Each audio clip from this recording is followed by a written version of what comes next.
bom, né, gente? Aleluia! Deus é bom, não é? Amém! O que não é bom é a seleção, mas Deus é bom. Tem que rolar a piadinha, né? Tem como passar. Mas a gente tem que rir para não chorar, porque é muito mais sério do que a gente pensa. Deus me deu uma frase ali, enquanto eu estava ali, eu peguei a caneta rapidinho para não perder, eu anotei aqui, eu quero ler para vocês. Mas eu queria, antes de ler essa frase, lembrar para mim, né? Mas trazer para alguns de vocês, eu não sei quem já ouviu eu dizer isso, já disse isso que eu vou dizer agora, em alguns eventos de missões, em algumas conferências missionárias, em alguns cultos de missões, dos muitos que eu já participei, tem mais de 20 anos, com certeza. Eu estava no lixão, na época, na casa do pai, pastor Gerson, e Deus me deu uma visão, não uma visão, né, aquela coisa de visão de revelação, não, uma visão acerca da igreja brasileira.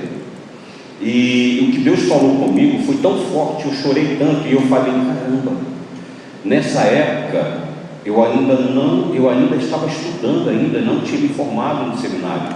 Olha quanto tempo faz, muito tempo, Gilberto. Eu estava eu acho que eu nem estava ainda na casa do pai, eu estava naquela coisa de ir, ficar uma semana, voltava, eu não estava lá definitivo ainda. Olha, tem muito tempo. E Deus me disse algo, escuta isso. Houve um tempo, e quem já estudou a história da igreja sabe disso, quem conhece um pouco das histórias de missões sabe um pouquinho também, e quem entende um pouco ou quase nada sobre os grandes avivamentos, como o Evangelho chegou até nós no Brasil, sabe que muito do que nós recebemos veio da igreja da Europa, veio da Inglaterra também, é claro, da Alemanha, os grandes teólogos, mas houve na história da igreja grandes avivamentos, que principalmente Europa foi berço de missões, onde muitos homens que hoje a gente estuda, que tem biografia, que a gente conhece de nome, alcançaram o mundo através dos avivamentos que passaram por essas nações, por esses continentes, principalmente europeu. Hoje você vai na Europa e você vê uma igreja fria, grandes templos que foram palco de avivamentos, cultos ou altares onde grandes homens que entraram para a história como grandes pregadores se tornaram museus, boates, teatros, ou simplesmente fecharam as portas e estão abertos só para a visitação.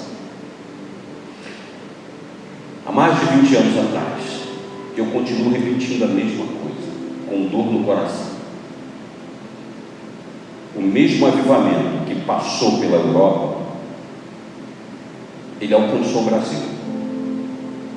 Na década de 80, os mais antigos, que caminharam no universo missionário, ouviam muito dizer que Brasil era um celeiro de missões, que Brasil era uma terra onde enviava missionário a todas as nações, e que era de fato uma referência para o mundo. Grande avivamento aconteceu na nação brasileira, já aconteceu. Enviamos missionários, houve grandes congressos, muita gente alcançada. Eu conheci, pelo menos eu posso contar aqui a dedos e nomear e dar o nome de tantas agências missionárias que eu visitei e que eu participei de congressos, que eu fiz escola, que hoje não existem mais, que não se fala mais o nome. Muitas agências que enviaram dezenas, centenas de missionários para os 4 cantos dessa terra, hoje não existem mais. Eu era pastor Gerson, eu da turma do Depan, Éramos conhecidos como ratos de conferência missionária. Tantas igrejas em São Gonçalo, conferência, aquela chuva de conferência, tinha ali. Deus me fez entender há mais de 20 anos atrás que a mesma nuvem que passou pela Europa, que trouxe avivamento e que um dia saiu da Europa, deixou a Europa, ela passou pelo Brasil e ela está deixando o Brasil. Se a gente não vigiar, a igreja brasileira vai se tornar como as igrejas da Europa, grandes templos vazios, a começar da presença de Deus, depois vazio de pessoas. Isso é muito sério. Isso tem mais de 20 anos que eu digo isso. E tem mais de 20 anos que eu digo que essa nuvem que passou pela Europa, que passou pela América do Sul, hoje está no continente africano. A África já disse, alguns países da África, alguns missionários e líderes da África já disseram acerca da igreja brasileira e de líderes e pastores brasileiros: nós não precisamos dos seus missionários, nós é que estamos enviando os nossos missionários até vocês, porque vocês precisam de um grande avivamento. A África já está dizendo isso, e você vê nações inteiras na África convertidas, do líder estatal, do líder da nação até o mais novo. Assim como foi com Nínive, na África já aconteceu de líderes de Estado, de grandes chefes de Estado se convertendo e declarando Jesus como Senhor daquela nação.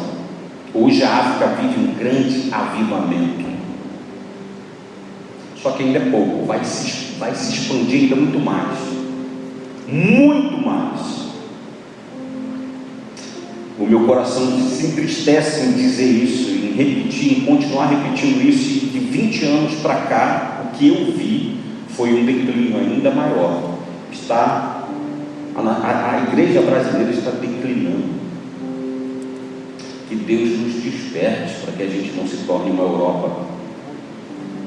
Que Deus nos faça acordar. E aqui eu quero ler uma frase aqui de punho, anotei ali agora, eu anotei rápido para não perder, acerca desse dia de hoje, porque vou ler para você, enquanto um time falido roubar da igreja o privilégio da oportunidade de cultuar a Deus, o objetivo de sua missão estará comprometido. Eu vou repetir essa primeira frase, essa primeira parte.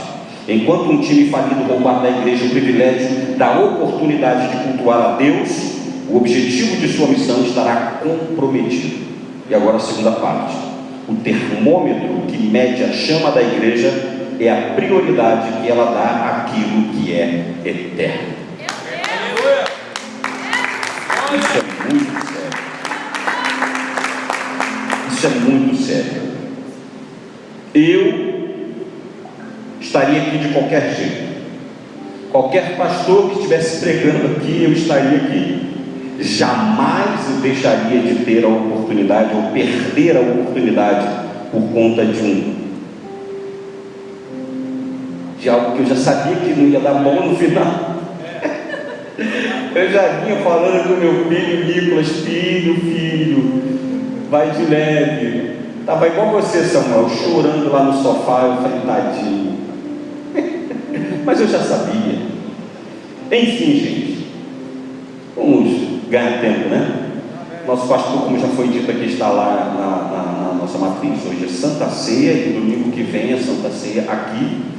E aí não tem jogo do Brasil, mas né, a igreja vai estar cheia. Não terão outras prioridades, e a prioridade eu acredito que será Jesus, né? Ou pelo menos somente a Santa Ceia, porque tem crente que só vem na Santa Ceia também, né? Vamos lá, abra sua Bíblia na carta de Paulo aos Gálatas, capítulo de número 6. Eu creio que capítulo número 6 está versos de 1 ao 5 que eu vou ler. Eu acredito que Deus nos escolheu a dedo para essa luta. Eu vou repetir: Deus nos escolheu a dedo.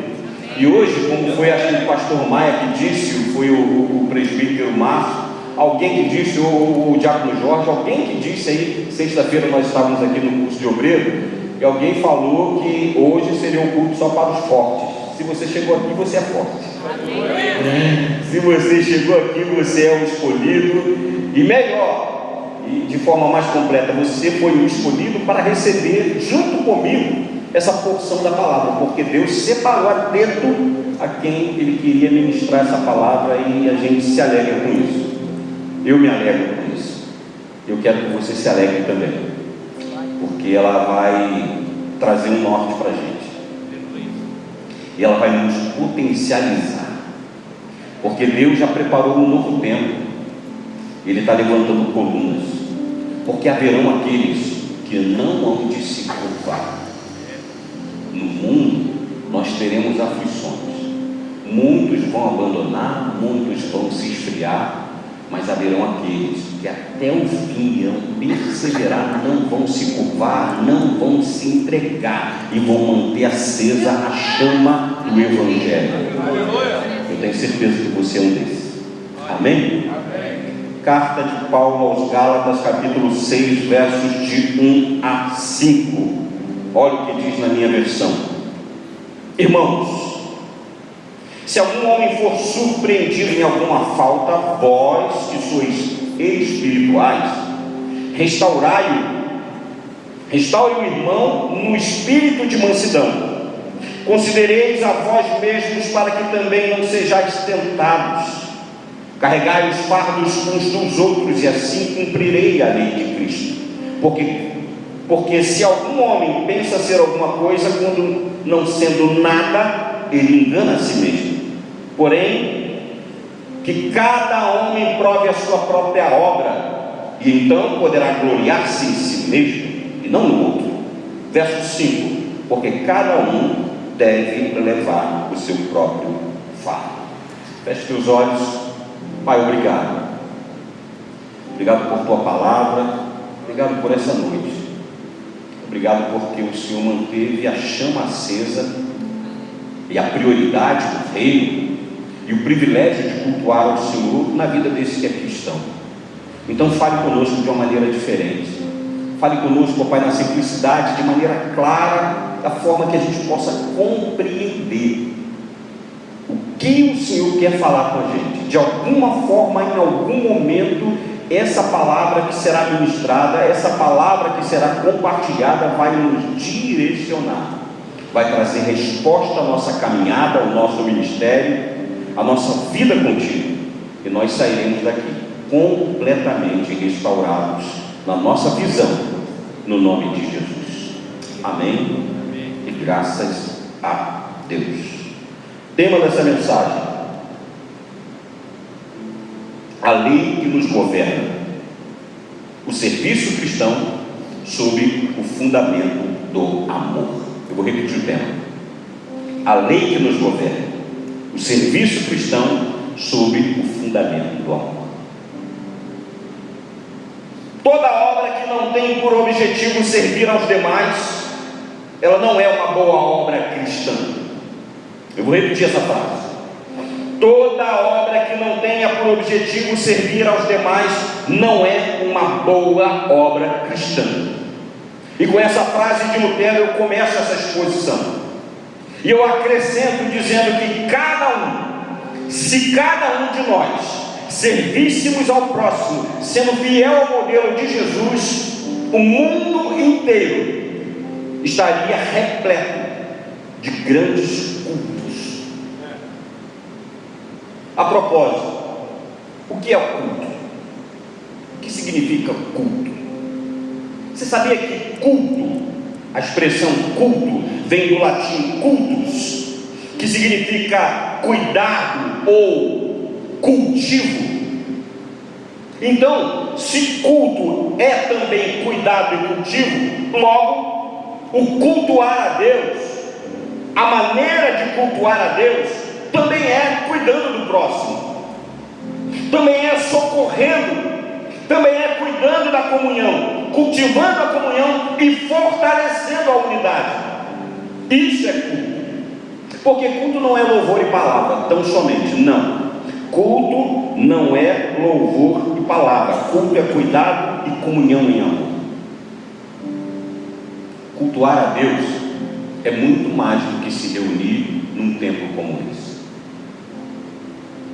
Enquanto a gente não entender isso, o nosso culto será pela metade. O nosso culto será para nós, o nosso culto será superficial, enquanto a gente ignorar a dor do outro. Quando servimos uns aos outros em amor, o culto acontece.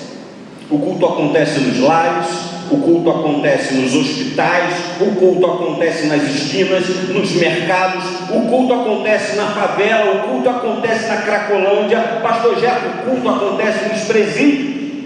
Mas não somente isso. Quando entendermos que o culto é cuidado, o culto começará no caminho do templo, em direção à igreja. O culto começará no hall do santuário, e o culto começará nos corredores do templo, antes mesmo do culto começar. Porque culto é cuidado, culto é comunhão, culto é unidade. Música e palavra faz parte desse todo que não é a prioridade somente, além de pessoas. Para Jesus, a lei que nos governa é o amor, e Ele ensinou isso. Em João capítulo 13, verso 34, Jesus disse: um novo mandamento vos dou, que vos ameis uns aos outros. Olha o que Jesus disse: um novo mandamento. Esse mandamento de Jesus se torna uma lei para o apóstolo Paulo. Para o apóstolo Paulo, o mandamento de Jesus, a fala de Jesus, ela ganha status de lei, porque há uma diferença entre mandamento e lei. Para Jesus, o mandamento é entolé, é uma expressão grega. Entolé é um mandamento, é uma ordem expressa dada por uma autoridade, é um ensinamento. Isso é entolé, e Jesus ensina, Jesus fala, Jesus articula o seu ensinamento. Agora, para Paulo, esse ensinamento de Jesus ganha uma proporção maior, vira nomos, que é lei, que é um regimento, que é um princípio normativo que regula e orienta a vida. Para Paulo, o mandamento é lei, o mandamento é uma regra, e diferente daquilo que os homens dizem, eu prefiro ficar com aquilo que a palavra me garante. Isso aqui é lei para mim. Eu não sei quanto você já ouviu de pessoas, eu não sei quantas palavras negativas você já ouviu ao longo de sua caminhada, eu não sei quanto você ouviu essa semana. Se você ouviu algo que dizendo: olha, você não vai dar certo, olha, cuidado que vai dar ruim, cuidado, pode ser quem for, pode ser autoridade, pode exercer domínio, pode até falar em nome de Deus, mas se é homem, essa fala, essa ordem, essa palavra dita não vai prevalecer. Aleluia. Eu prefiro crer, e você tem que crer também, em agarrar-se na promessa de Deus, na lei de Deus, porque você não é e você não será o que os homens dizem que você é. Embora eles tenham autoridade e domínio, você precisa crer naquilo que Deus diz acerca de você. E você é escolhido, você é filho amado, você é separado, você é coerdeiro com Cristo. Aleluia. Isso é lei para você, isso deve ser a nossa regra. Não há outro caminho a não ser apegar-se nessa verdade.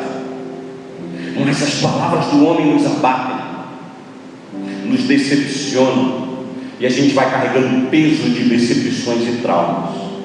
Isso é natural. Podem dizer tudo acerca de você, mas Jesus disse: um novo mandamento eu vos dou: amem uns aos outros. E a igreja entra nesse momento para fazer a diferença na vida daqueles que estão cansados e sobrecarregados. A igreja entra para fazer a diferença. E eu vejo quando o nosso pastor se esforça para que a IGV seja uma igreja que faça a diferença na vida de quem está cansado. Eu vejo o esforço do nosso pastor em expressar o amor e ensinar o amor e o cuidado. Então, se você chegou nessa noite aqui e é parte dessa igreja, Deus está te chamando, Deus está trazendo você para essa realidade. Ame, cuide de pessoas, tenha olhos para ela, visite, ore, chame para perto, não deixe ela sozinha, porque talvez estão cansadas, sobrecarregadas, esperando a manifestação dos filhos de Deus. Dito isso, eu quero tirar 3 lições desse texto. Eu vou ser muito rápido, 9, 10, esse relógio está certo, que o pastor Valdir de manhã falou que relógio que atrasa não adianta. Está certo, né? Eu vou tentar correr aqui, tá? Então eu quero extrair 3 lições desse texto de Gálatas, desses versículos, tá? Primeira lição que eu tiro desse texto é que o cristão maduro, ele serve para restaurar o caído e não para condená-lo. O cristão maduro serve para restaurar o caído e não para condená-lo. Está no verso 1. A segunda lição é que os mais fortes devem carregar o peso dos sobrecarregados. Isso está no verso de número 2. E aí eu pulo o 3 e o 4 propositalmente, que eu tenho uma nota para fazer, passo para o verso 5, que diz que o fardo deve ser carregado. Cada um deve carregar o seu próprio fardo. E aí eu começo pelo ponto 1, a primeira lição. O cristão maduro serve para restaurar o caído e não para condená-lo. Olha o que diz o texto. Irmãos, se alguém for surpreendido em alguma falta, vós que sois espirituais, e essa fala de Paulo, vós que sois espirituais, ele está falando, em outras palavras, está dizendo, vós que sois mais fortes, vós que estáis mais preparados espiritualmente, restaurai-o com espírito de mansidão. Essa fala do apóstolo Paulo,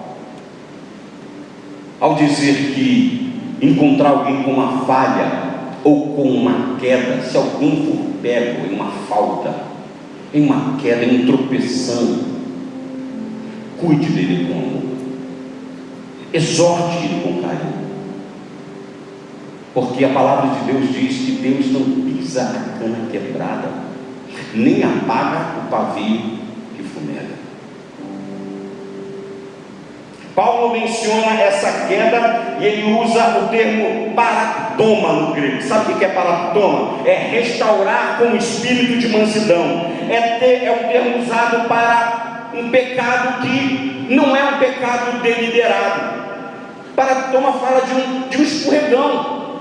Eu não tinha intenção, eu não corri atrás disso, mas é uma atitude como quem caminha numa pista de gelo, escorregadia, e se escorrega.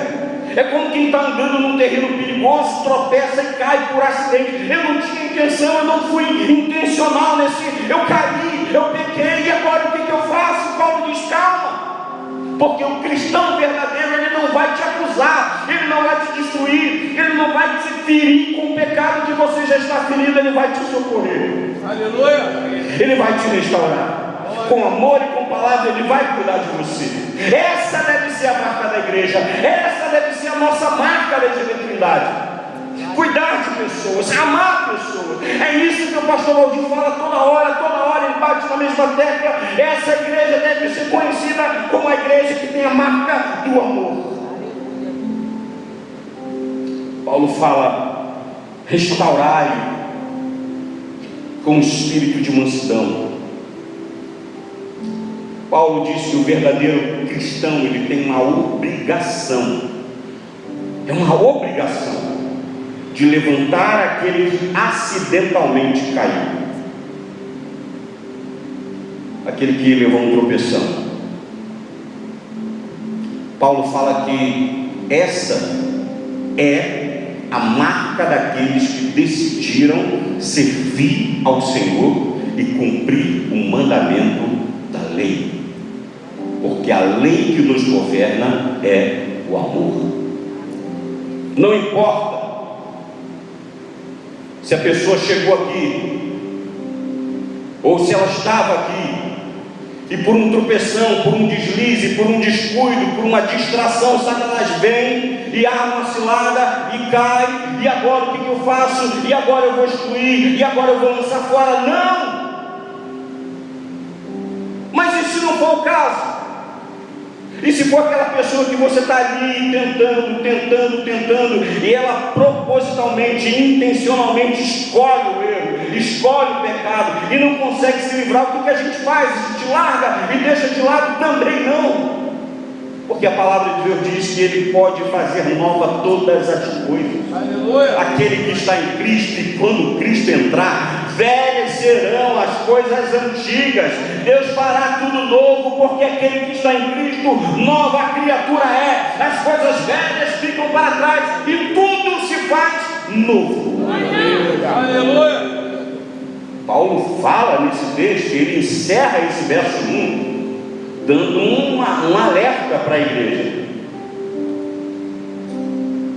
É como se Paulo dissesse: tenha cuidado, porque abre aí o texto, no final do verso 1 ele revela um perigo. Quem restaura também pode cair, quem ajuda também está propício ao erro. A restauração exige compaixão, mas também exige vigilância. Um cristão maduro não celebra a queda de ninguém, ele trabalha para levantá-lo e restaurá-lo. Porque aquele que pensa estar de pé, cuide para que não caia. Aleluia. Segunda lição do texto, está no verso 2: os mais fortes devem carregar o peso dos sobrecarregados. Olha o que diz o texto: levai as cargas uns dos outros, e assim cumprireis a lei de Cristo. A lei aqui é nomos. Para Paulo, aquilo que era mandamento em Toré vira nomos, vira lei. Levai as cargas uns dos outros. No verso 2, Paulo fala da responsabilidade comunitária de cada cristão. Cada cristão deve ser um auxílio aos sobrecarregados, identificando o sofrimento do outro, oferecendo apoio, oração e cuidado em prática. Precisamos socorrer aqueles que estão cansados. E as cargas mencionadas por Paulo nesse texto, quando ele diz levai as cargas uns dos outros, o termo cargas é baros no grego. Sabe o que é baros? É um peso, é uma carga esmagadora, uma carga demasiadamente pesada para poder carregar sozinho. Baros fala da carga, do peso que a gente vai adquirindo na vida. São as decepções, traições, é dívida, é crise financeira, é enfermidade, é todo tipo de maldição, todo tipo de falta de sorte, se é que eu posso dizer assim, mas é todo tipo de desastre que vai abatendo o indivíduo ao ponto de ele não conseguir caminhar, eu não consigo mais lidar com isso. É muita dor, é muito sofrimento, eu não sei mais, eu não tenho força, eu fui acometido com uma depressão, eu não sei mais como lidar com isso, eu não tenho mais vontade de ir para a igreja, eu não tenho mais vontade de ter contato com ninguém. É uma carga pesada que vai definhando o ser, porque a vida é assim. E aí Paulo diz: você vai encontrar pessoas assim, então leve as cargas uns dos outros. Aleluia. Ajuda ele. Glória. O próprio Jesus experimentou isso, porque quando ele estava carregando aquela cruz, e aí o maior peso da cruz não foi nem o madeiro. O maior peso da cruz não era o madeiro. O maior peso da cruz era o meu e o teu pecado. Mas o madeiro era pesado, demasiadamente pesado, porque aquela cruz não foi preparada para Jesus, foi preparada para uma outra pessoa que tinha uma estrutura física maior do que ele. E a cruz, naquela época, os crucificados recebiam uma cruz preparada, montada, forjada para o seu tamanho, a sua estrutura. E Barrabás era maior do que Jesus. Então aquela cruz que Jesus carregou não era dele, era mais pesada, e o próprio Jesus, o Deus que se fez homem, precisou de alguém para ajudar a carregar o seu fardo, o seu peso. Embora eu repito que o maior peso não era o madeiro, o maior peso era o pecado, mas o madeiro também pesava. E ele provou disso sendo humano. Por isso que Isaías diz que em tudo ele foi provado, em tudo ele foi experimentado. Ele precisou de alguém para carregar o fardo, o peso. Se Jesus precisou, nós também precisaremos em algum momento da vida. Levai as cargas uns dos outros, levai balos uns dos outros, esse peso esmagador. Leve, ajude alguém a carregar. A proposta do apóstolo Paulo é que sejamos de fato a representação de Cristo, levando as cargas uns dos outros. É tomando pela mão, dizendo: vamos lá, eu estou contigo. Seja forte, corajoso. Eu estou junto com você, não vou te abandonar. É um ao outro ajudando, e é o seu companheiro dizendo: esforça-te, nós vamos conseguir, nós vamos sair dessa. Eu vou orar por você, eu estou contigo. De fato, ser um com ele. Porque a gente às vezes diz, a gente recebe notícia e tal: pastor, estou em oração, mas não está orando nada. A gente peca nisso. C.S. Lewis disse uma vez que o bem de um ser é ser o bem de alguém. O bem de um ser é ser o bem de alguém.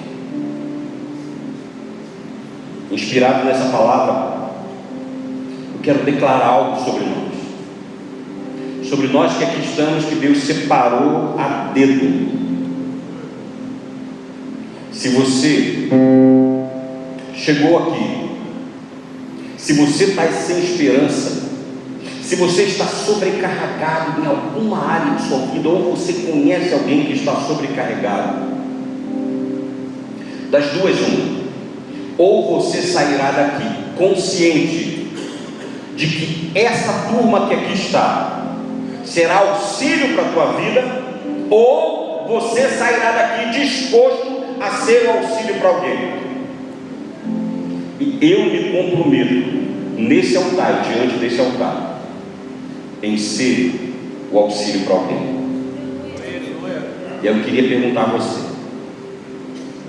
você está afim, você topa ser o auxílio de alguém? E fazer dessa igreja uma marca, fazer dessa igreja a marca de quem ama, de quem cuida? Não, quero que você se manifeste, só quem está disposto. Aleluia! É isso. Então olhe para o lado aí, olha para quem você pode contar, olha isso. Olha para quem está com o braço levantado, e você hoje vai sair daqui sabendo que uma dessas pessoas você pode contar, sabendo que você não está sozinho, e de que quando você precisar, ele estará ou ela estará ao seu encontro para trazer alívio ao seu peso. Isso é igreja.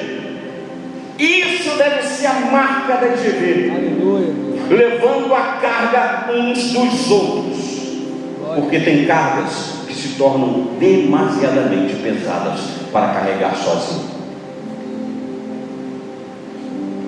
Agora, antes de partir para a terceira e última lição, eu quero rapidamente comentar os versos 3 e 4. E eu quero ler com você os versos 3 e 4. Olha o que diz na minha versão: porque se alguém pensa ser alguma coisa quando nada é, ele engana-se a si mesmo. Verso 4: porém, cada homem prove a sua própria obra, e então poderá gloriar-se em si mesmo e não no outro. O que o apóstolo Paulo está falando aqui? O apóstolo Paulo está falando daquela sensação de bem-estar. Olha para cá, isso é maligno, tá? Ou eu encontro isso na igreja, ainda bem que está vazio, porque não seria essa direção. Aqui já é coisa. Agora aqui é tipo assim, diz um mal na hora, e não o sermão que está aqui.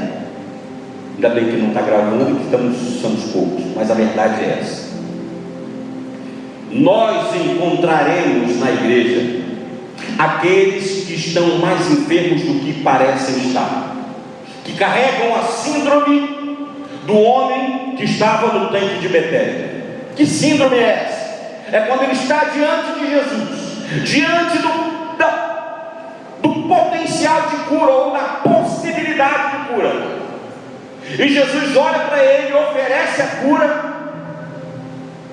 Está ali disponível, e a resposta daquele homem é o seguinte: não tem um homem, não tem ninguém que me ponha no tanque, porque toda vez que a água é agitada, alguém vai antes de mim. Em outras palavras, o homem estava dizendo: toda vez que a água é agitada, alguém é curado na minha frente, alguém recebe a vitória na minha frente, alguém conquista um casamento, alguém compra um carro, alguém muda de endereço, alguém prospera, e eu continuo aqui nessa miséria. Eu não consigo me alegrar com a vitória do outro, porque o outro é vitorioso e eu não sou. É uma enfermidade que era maior do que o seu físico, era uma enfermidade que estava na alma. E às vezes a gente vai encontrar isso na igreja, gente que não consegue se alegrar com a vitória do outro, com a conquista do outro, com a bênção do outro. É disso que Paulo está falando. Não se glorie com a queda, com o escorregando do outro. Não se glorie na derrota dele. Glorie-se nas suas conquistas, no seu crescimento. Não se glorie na desgraça alheia. Não se satisfaça com o insucesso do outro, porque não deu certo, por suas diferenças. Essa não é a igreja ideal. Nesses versículos 3 e 4, Paulo alerta sobre um obstáculo para ser auxílio aos sobrecarregados: o orgulho. Por isso, aquele que se considera superior dificilmente ajudará aquele que caiu. Portanto, antes de aliviar ou antes de avaliar a vida do próximo, cada cristão deve examinar a sua própria caminhada com Deus. E aqui eu parto para o terceiro e último ponto, concluindo essa mensagem. Lembre-se que quem conhece a graça abandona a arrogância e coloca os ombros debaixo daquele que caiu. Eu vou repetir de uma forma melhorada. Todo aquele que conheceu a graça, ele coloca os ombros debaixo do peso daquele que caiu e que é mais fraco. Deu para entender, dinâmica? Suportando uns aos outros, suportando no sentido de dar suporte, é colocar o ombro embaixo e ajudar a caminhar. Não espanta, não falo da IGV, tá? Porque nós temos culto agora. Retomando o início dessa mensagem, do meu desabafo, antes de ler o texto, tem um monte de igreja que nem culto teve hoje. Nós estamos aqui, estamos de pé, mas esse é o termômetro da igreja. Se ela não consegue priorizar aquilo que é eterno, não vai priorizar o caído jamais. Terceira e última lição, verso de número 5: o fardo que se deve levar. Olha o que diz o verso 5: porque cada um levará o seu próprio fardo. A princípio, os versos 2 e 5 parecem ter uma contradição. Olha para cá. Porque se no verso 2 ele fala que a gente deve levar as cargas uns dos outros, por que no verso 5 ele diz: olha, cada um deve levar o seu próprio fardo, cada um deve carregar a sua própria carga? Ele que se vire, eu já tenho que carregar a minha, ele que carrega a dele. Como diz o pastor José Roberto aqui no seminário Gerando Vencedores às terças-feiras: ema, cada um com seus problemas. Assim,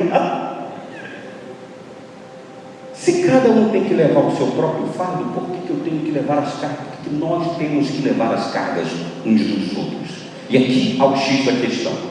Porque se no verso 2 a referência de peso é baros, que é o baros, é o peso adquirido na caminhada, são as decepções, crises, traições, são as enfermidades, são as desilusões, é tudo aquilo que vai trazendo peso e gradativamente vai tornando a caminhada insuportável. Se no verso 2 está falando desse tipo de peso, que eu tenho que identificar no outro, olhar no olho e ver, cara, ele está cansado, ele está rindo, está uma alegria fantasiada, mas ele está vazio por dentro, eu consigo ver nos olhos, eu tenho discernimento para isso, eu consigo ver que é só uma maquiagem, mas a alma dele está sangrando, há um pedido de socorro por trás desse sorriso, ele precisa de ajuda, ela precisa de ajuda, é desse tipo de fardo que fala o verso 2, mas no verso de número 5, é uma outra expressão, o termo fardo ali, o termo carga é fortion. Sabe o que significa forte no grego? É um peso, é uma carga que se deve levar, é a obrigação de cada um. É como a mochila de um soldado que vai para uma missão, pastor Rivelino. É uma mochila que contém, que um soldado pega e coloca, ele vai para uma missão, que ele vai para uma selva, e que ele tem ali uns itens que vai ajudar ele a sobreviver. Ele tem itens de primeiros socorros, ele tem aí um item de sobrevivência, ele tem coisas ali que vai ajudar a curar uma ferida, que vai resolver um problema na hora de dificuldade, ele tem um cantil, ele tem um pouco de alimento, ele tem o que é necessário para ele caminhar, e não morrer, e não fraquejar, e continuar até o fim da jornada. Agora essa mochila é intransferível. Esse fortune, cada um tem o seu, é a santidade que eu devo buscar e que o pastor Alexandre não pode buscar por mim, é a madrugada que eu preciso levantar para orar e que você não vai orar por mim, não vai levantar por mim, é a Bíblia que eu tenho que ler, é o que eu tenho que renunciar e estudar e que você não vai estudar por mim, eu não vou aprender por osmose, não vai ser assim, sabe aquela coisa de vem Jesus, vem botar a Bíblia na cabeça, não vai funcionar, é esforço, é dedicação, é entrega. Esse é o forte de cada um, que cada um deve carregar. Não tem outro jeito. Agora, é interessante que esse fardo que cada um deve carregar, porque cada um levará a sua própria carga. Ela é intransferível, ela não tem como passar para o outro, ela não tem como ser dividida, não há compartilhamento, é individual, é pessoal. E uma vez, eu não sei se o Rodrigo estava, mas uma vez eu nunca preguei esse texto, mas eu lembro que uma vez eu compartilhei esse texto numa madrugada, uma noite que a gente estava no monte, e eu lembrei disso agora, não está aqui. Chega uma hora na nossa caminhada que a gente precisa pegar essa mochila, porque nela contém os itens que vai apontar o nosso destino, a nossa missão final, o objetivo da nossa jornada. Tem itens pessoais nessa mochila, itens de sobrevivência, mas também há itens ali, e eu estou aplicando a nós como cristãos, a você que tem um ministério. Existem itens nessa mochila que estão esquecidos.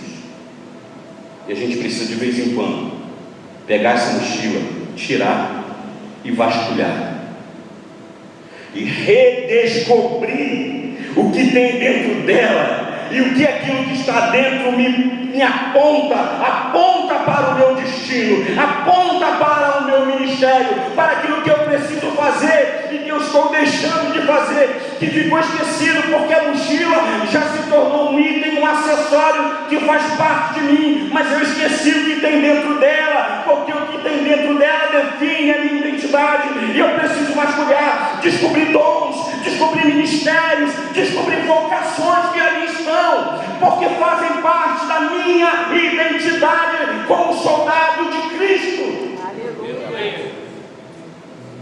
O convite nessa noite é para você pegar essa mochila, esse fardo que você tem que carregar, esse fortune que é teu e de mais ninguém, que você faça um exercício de autoexame ou de um exame nesse conteúdo, nessa mochila, porque tem muita coisa que Deus já te deu que está ali dentro, que no momento certo você vai precisar usar.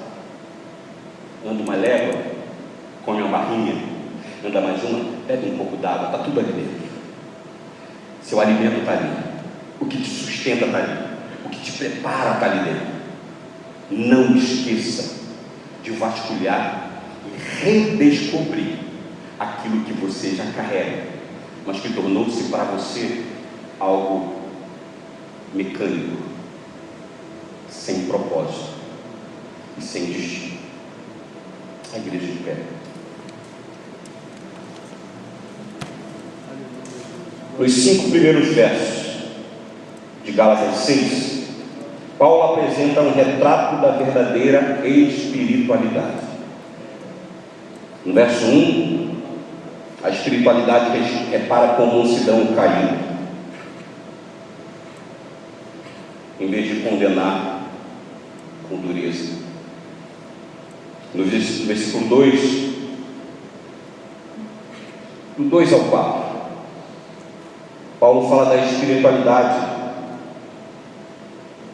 que ela abandona o orgulho, ou ela deve abandonar o orgulho, porque o orgulho divide pessoas.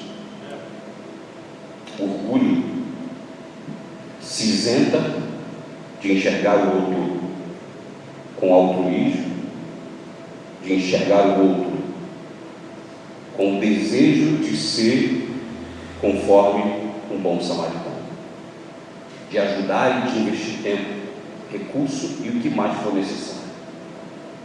E o verso 5 nos ensina que a espiritualidade reconhece que, embora ninguém caminhe sozinho, cada um de nós responderá diante de Deus por nossa própria vida, através da carga que nós temos que carregar, e que ela não cansa. O forte, o fardo que cada um deve levar é sob medida. Não cansa, não fadiga, muito pelo contrário, ele traz benefícios. Feche os olhos. Pai, essa é a beleza do Evangelho. Uma comunidade que ninguém é abandonado, ninguém é deixado de sua fraqueza,